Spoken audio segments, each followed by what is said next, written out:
Uy, wala ka na naman dyan. Isip ka naman ng isip.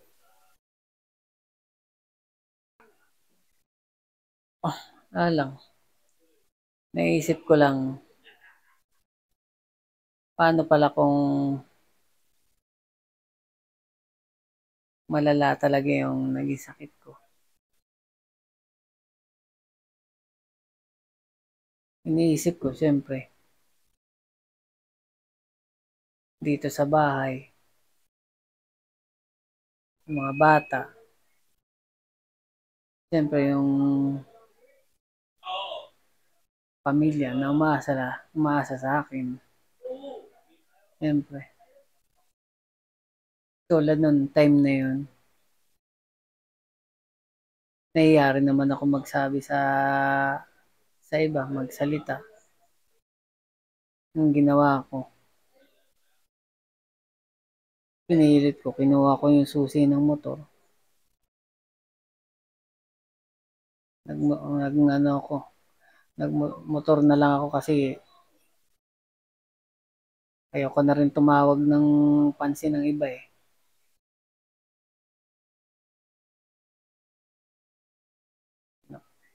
Ako na lang sumakay na sa motor.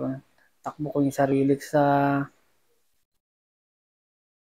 emergency kasi iba na yung pakiramdam ko eh. Hirap na ako huminga eh. Kinakapos na ako.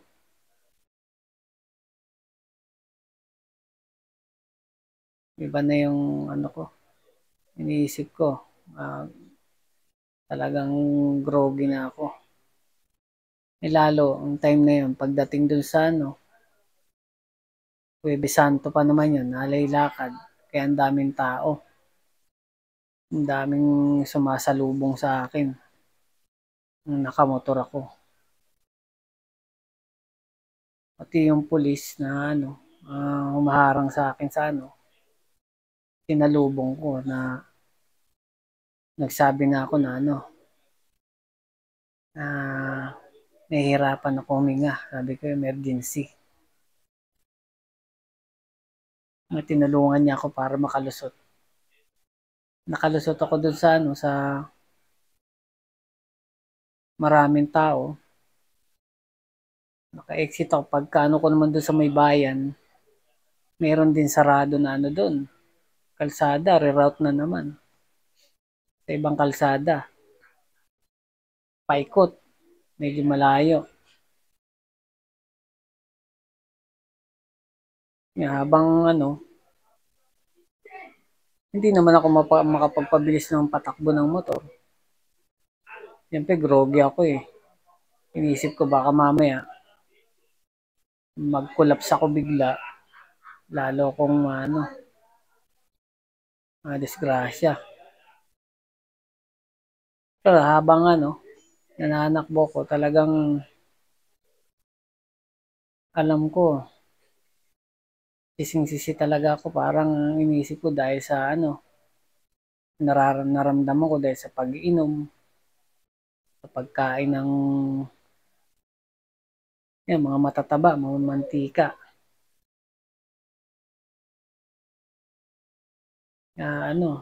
Talagang naging bigla akong madasalin eh. Dasal ako ng dasal. Yan, nung kung malapit na ako na ang dami rin tao din sa bungad. Talagang lumusot ako. Buti rin ako, nakarating din ako sa emergency ngayon. Pagdating doon sinabi na. Pumasok agad ako, sabi ko, nahihirapan ako huminga. Yan, pinaupo muna nila ako.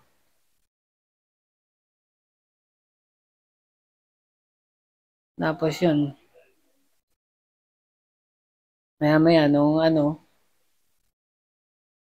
yung gamot, nandyan na, yung inano na sa akin. Yun eh, dito pinadaan eh, yung gamot. Sa ugat, tsaka may pinainom sa akin na na yung liquid para lumuwag yung paghinga ko. Ngayon, medyo pagkatapos nun, medyo naging okay ako. Nakahinga ng maluwag. Kaya doon sa ano, sa mga tropa, mga barkada, kaibigan, lalo-lalo na yung may mga umaasa din sa inyo, mga sa pamilya nyo, hinay-hinay kayo sa bisyo. Pag-iinom, sigarilyo, lalo na sigarilyo, pagkain ng mga mamamantikang pagkain. Ngayon, nag-i-enjoy kayo, pero pag dumating kayo doon sa punto na umepekto yung mga ginagawa nyo, talagang sobrang pagsisisi na gagawin nyo. Naiinom na yun. Hindi na sa ngayon. Mahirap yung ano, yung bisyo na yan pagka siningil ka. Late mo na maiisip, late ka na magsisisi. Baka kahit anong gawin mong iyak, kahit anong gawin mong pagsisisi, kung nandyan na yung ano, dumating at malala pa, sobra. Kaya hinay-hinay sa pag-inom, sa pagbibisyo.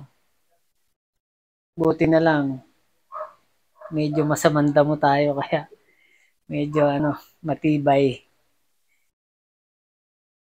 Yan lang. Ingat-ingat.